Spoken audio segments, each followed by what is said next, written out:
Magandang araw kaibigan! Tuloy po kayo sa Felicidad's Channel. Sa mga kwento ng buhay at pag-ibig na hinalukay sa natatagong baul ni Felicidad.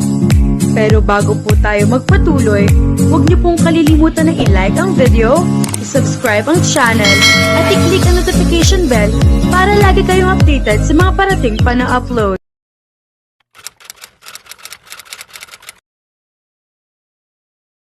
Ma'am Richilda, naghihintay ng lunch date nyo. Tigilan nyo na muna yan at baka mainip ang ka-date nyo. Maghanap ng ibang makakasabay mag-lunch. Mula sa pagtitig sa computer monitor, nilingon niya si Rex. Pinauna na niyang kumain ito kanina at siya muna ang nagtuloy ng sinking nito para madaling matapos ang mga ipapasa nilang trabaho. Hayaan mo siya maghanap. Wala na siya makikitang kagaya ko. Pagsakay niya sa biro nito, tanda pa niya ng araw na pumasok siya sa trabaho pagkagaling sa team building. Na makita niya sa XP ay sinalubong niya ito ng pinakamatamis na yata niyang ngiti. Bigla kasi niyang naalala ang ginawa nitong pag-aasikaso sa kanya noong mag-nosebleed siya. Akala nga niya ay hindi siya nito gagantihan ng ngiti at balik na naman ito sa porma na hitsura nito. Pero sa pagkagulat niya, ninitian din siya nito. Pagsapit ng lunch, niyaya siya nitong sabayan itong kumain. Pinilit din siya nito mag-file ng sick leave na umabot ng 2 araw. Sa loob ng mga araw na iyon, paminsan-minsan ay tinatawagan siya nito at kinukumusta. Minsan ay pumunta pa ito sa bahay nila na talagang ikinagulat niya. Naipakilala na niya ito sa mga magulang niya.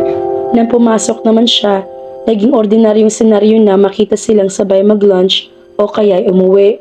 Kapag may deadline sila, matyaga ito naghihintay sa kanya para maihatid siya. Napakamaalalahanan nito sa kanya. Kapag sobrang abala siya sa trabaho, minsan ay ito pang namimilit sa kanya na mag-break muna. Ginagamit nito ang pagiging boss nito para mapasunod siya sa gusto nito. Hindi tuloy niya maiwasan lalong mahulog ang loob niya dito. Lihim nga lang siya nalulungkot dahil hindi niya alam kung saan siya nakalugar sa buhay nito. Kaibigan lang ba ang turing nito sa kanya? O higit pa roon, idagdag pang baka nga pamilyado na itong tao o may nobya na. Hindi na kasi niya nagawang itanong dito ang tungkol doon dahil naunahan na siya ng hiya. Pero napag-isip-isip din niya lately na kung may asawa na nga ito, bakit tila hindi alam ng lahat? Bakit wala sila nakikita pumupunta raong babae? Wala rin itong suot ng wedding ring. Higit sa lahat, hindi ito makikipaglapit sa kanya ng ganoon. Hindi ang tipo ni XP ang ganoong klase ng lalaki. Ma'am Richilda, kayo na ba? Tanong ni Rex na nakapagpabalik na atensyon niya dito. Ilang beses na yata siya nagtanong kung may relasyon na sila ni XP. Hindi nga. Bakit ba ayaw ninyong maniwala sa akin? Kasi, ma'am, ang sweet ninyo ni Sir XP. Ay nako, mga malisyoso lang kayo. Saka, imposible naman na makagustuhan ako ni Boss X. Kontra niya rito. Ma'am, alam nyo, lalaki rin ako. At alam ko kung paano tumingin ng isang lalaki nagmamahal. Ayaw na magpatalong, sabi ni Rex. Natawa siya. Bakit? Paano ba tumingin ng isang lalaki nagmamahal? Pagsakay niya sa sinabi nito. Gusto niya ng sample, ma'am? Sige nga, sample. Umupo ito sa katapat na silya at tinitigan siya. Wala itong kakurap-kurap. Kunwari naman ay nakipag-eye contact siya dito pero natatawa siya. Hindi tulad kapag sa expert tumititig ng ganoon sa kanya. Natuturete siya.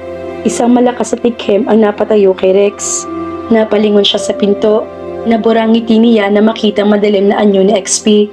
Kumain ka muna bago ka makipagtitigan dyan. Masungit na sabi nito. Bago pa siya makapagsalita ay nawala na ito sa pintuan. Hala, lumabas ka na ma'am. Utang na loob ho. Pagpapaliwanagan niyo sa sir. Ayaw ko mawala ng trabaho. Natatakot na sabi ni Rex. Sus, wala ka namang ginagawang masama. Relax ka lang. Ako nang bahala sa'yo. Kakain na muna ako. Ikaw na magtuloy nito. Aniya at lumabas na. Dumaretso siya sa pantry nila. Mas gusto ni XP na doon kumain ng tanghalian kumpara sa sarili nitong opisina para makasabay siya. Well, iyan ang palagay niya. Nakita agad niya ito. Parang gusto na niyang umurong na makitang seryoso mukha nito. Pero huli na dahil nakita na siya nito. Boss X, Anong lunch natin? Pinasigli niya ang boses niya. Lumapit siya rito at umupo sa tabi nito. Tahimik na binuksan nito ang lunchbox at itinulak iyon palapit sa kanya. Nanuot sa ilong niya ang amoy ng sinigang. Kaiinit lang niyon sa microwave. Nagbabaon nito para sa kanilang dalawa. Minsan ay nahiya na siya kaya nag-effort siya magluto noon ng pritong langgunisa. Iyon din ang kauna-unahang pagsubok niya magluto. Hindi ka ba kakain?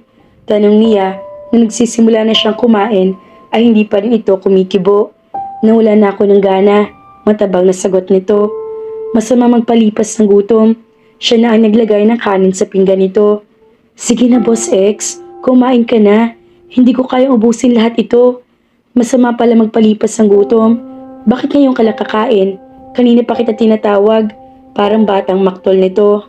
Nagda-download pa kasi po ako ng 3 episodes na idadub para maaga makauwi ang lahat mamaya. Saka ako na muna nagtuloy ng sinking na ginagawa ni Rex. Supervisor ka at pwede mong iutos sa iba mga bagay na iyon. Bukas, sasama ka sa akin sa meeting. Anito, nadaig pa si Marcos na magdeklara ng martial law ni hindi man lang siya bigyan ng pagkakataong tumanggi. Boss, para namang hindi mo ko kilala. Hindi porke supervisor ako, utos na lang ako ng utos. Wala pa naman akong gagawin, kaya nagboluntaryo na ako na gumawa niyon. Maiba, bakit ako sasama sa meeting nyo? Kayo na rin ang nagsabi, supervisor ako, hindi secretary. Boss mo ako, kaya ako masusunod. Sasama ka sa akin bukas. Tuluyan na siyang nainis. Hindi dahil ayaw niya sumama, kundi sa paraan ng pagsasabi nito niyon. Bakit parang init ng ulo mo ngayon? Kung alam ko lang nasusungitan mo lang ako habang kumakain, nauna ka na lang sana, sabi niya rito.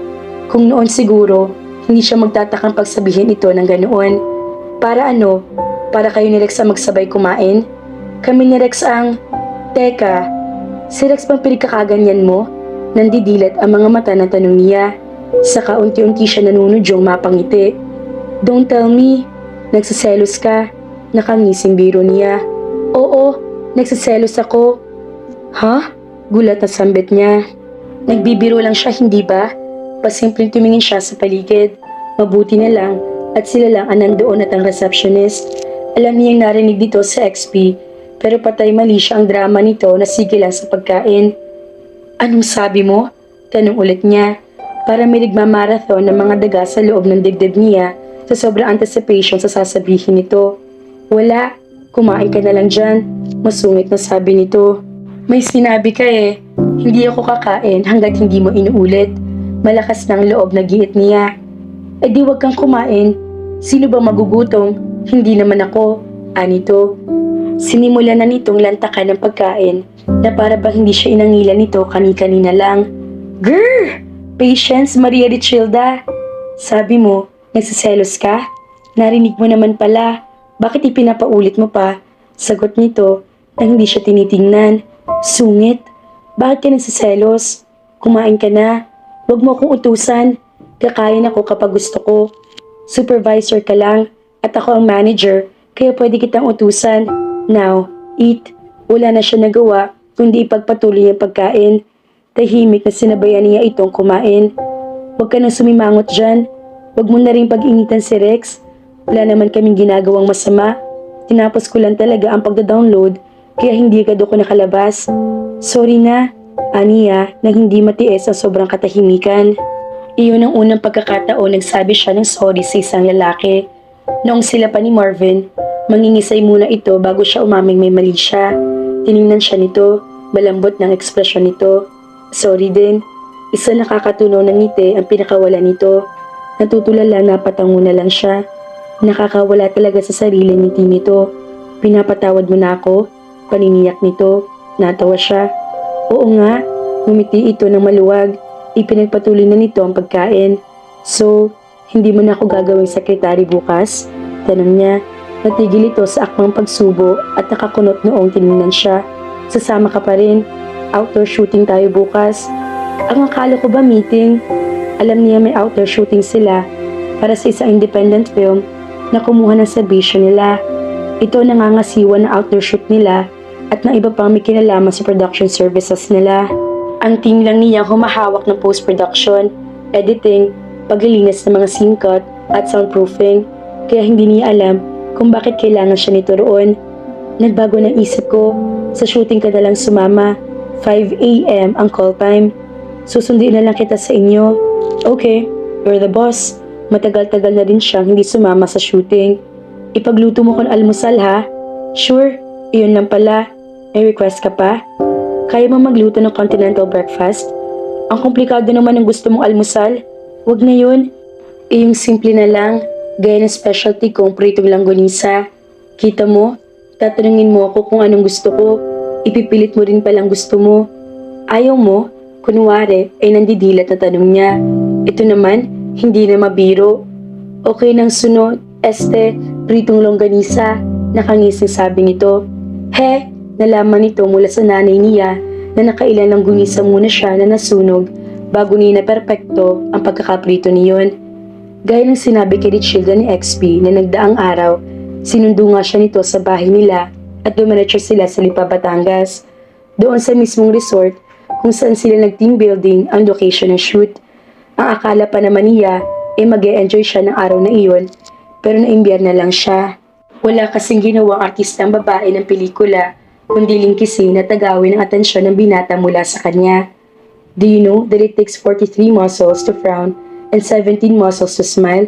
That means, kapag ipinagpatuloy mo pagsimangot mo dyan, mapapagod agad ang mga muscles mo at madali kang tatanda. Nakangiting biro ni XP sa kanya nang marahil ay napansin nito na nakasimangot siya. Wala akong pakialam. Bakit ka nandito? Bumalik ka na roon sa artista mo. Masungit na sabi niya. Something wrong? Something wrong? Exaggerated na paggagaya niya sa sinabi nito. Ex, nandyan ka lang pala. Kanina pa kita hinahanap eh. Maarting sabi ni Marcia, ang kinaiinisan niyang artista. Ayon sa isang staff, baguhan lang itong artista sa showbiz, pero matagal na itong gumaganap sa mga indie films. May itsura ito, chinita, maputi, at nakakainis mang aminin, sobrang sexy. Umasim ulit ang mukha niya nang tila walang sawang pumulupot ito sa binata.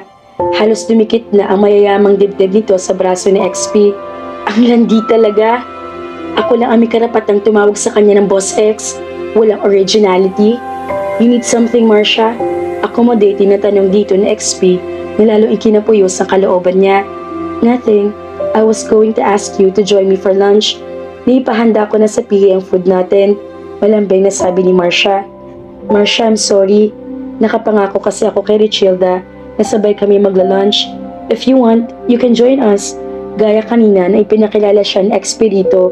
Sinuyod siya nito ng tingin mula ulo hanggang paa. Kulang na lang ay gamitin siya nito na magnifying glass at ipamukha sa kanyang pangit siya kumpara dito. Thank you na lang. Enjoy your lunch. Iyon lang at halos tumalsik ang balakang sa pag-imbay na umalis ito. Maarting tinawag nito ang isa sa PA nila. Enjoy your lunch? She mimicked. Binalingan niya sa XP. Oh, bakit hindi mo sundan ang babaeng iyon? Tutal, mukhang kaninang-kanina ka pa enjoy diyan. E di nawalan ka na lunch date kapag sinundan ko siya. At may balak kang sundan ng malanding babaeng iyon? Sige na, sumunod ka na sa kanya. Makakakain ako nang wala ka. Sa pagkagulat niya, natatawang niyakap siya nito. She could feel the heat emanating from his body. Nagsaselos ka ba? Ngiti-ngiti tanong nito habang yakap-yakap pa rin siya nito. Huwag kang presuming. Pumiksi siya para makawala mula sa pagkakayakap nito. Pero lalo lang nito hinigpitan ng pagkakayakap sa kanya. Bitiwan mo na ako. Huwag kang bigla na lang nangiyakap. Baka may kung anong mikrobyo pa na dumikit sa'yo mula sa Marcia na yun. Malipat pa sa akin. XP smiled playfully. I like that. Nagsiselos ka. He, huwag ka nang mainis. Siya naman dumidikit sa akin at hindi ako. Ayoko namang mapahiya siya dahil talent natin siya. I'm just being professional. Bakit X ang tawag niya sa'yo? Wala siyang originality. Hindi ko na kasalanan yun. Huwag ka na magselos. Saka alam mo namang hindi ako makakakain nang hindi ka kasabay. Kaya kahit anong yaya pang gawin niya sa akin, hindi ako sasama. Malambing na saad nito. Kapag ganoon ang tono nito, nawawala ng inis niya. Pero nagkunwari pa rin siya na iinis. Bakit hawak ko bang pinggan mo? Aniya na pinipigilan na lang ang pagngiti. No, but I can't eat without you. Anito na titig sa kanya. Parang natunaw yata ang puso niya sa sinabi nito. Pakiramdam niya ay huminto ang pag-ikot ng mundo. Dumako ang tingin nito sa mga labi niya. Unconsciously, she licked her lips. Nakita niya ang paglunok dito. She could almost hear her heartbeat as he lowered his head. Daddy! Naputol ang munting tinik na iyon ang mahika na bumabalot sa kanila. Mula sa kung saan ay sumulpot sa harapan nila ang isang cute na batang babae. Sa tansya niya ay nasa 3 taong gulang ito. Hanggang sa ma-realize niya na itong bata na sa larawan. Ito si Lilac. Na makalapit kay XP ay yumakap ito sa binti ng binata. Bagaman nagulat din sa XP ay natatawang kinarga nito ang bata. Hi baby, what brought you here? Sinong kasama mo ha? Humagik-hik ang bata ng pupugi nito ng halik ni XP. Dada Frank and Mommy. Matataas sa sagot nito sa kama itinuro. Nandito ang mommy mo? Parang ayaw niya lumingon sa itinuro ng bata. Kung daddy nito si XP at naroon daw ang mommy nito, ibig sabihin ay totoong take ng binata. Tila, tinusok ng maliliit na karayom ang puso niya. Hindi siya makagalaw sa kinatatayuan. Hi Richelda, XP, bati ni Frank sa kanila. Nang tingnan niya ito, ay nakita niya sa mga mata nito ang itinatagong guilt. O awa ba iyon? Inaalalayan nito ang isang mestisahing babae. Nakamahabang manggas ito na blouse at halatang maputla. Bagaman nakangiti ito, ay halatang may iniindang sakit ang babae. Kahawig nito si Lilac. Annalie, what the heck are you doing here? Halata ang pag-aalalang tanong na XP dito. Mabilis ibinaba nito si Lilac at lumapit kay Annalie. Relax, XP. Lumabas lang ako sandali para sumagap ng sariwang hangin. Mababaliw na ata ako sa loob ng kwarto ko. Isa pa, nalaman kasi ni Lilac na nandito ka, kaya sumugod patungo dito. Kahit pa, halika na, bumalik na tayo sa loob.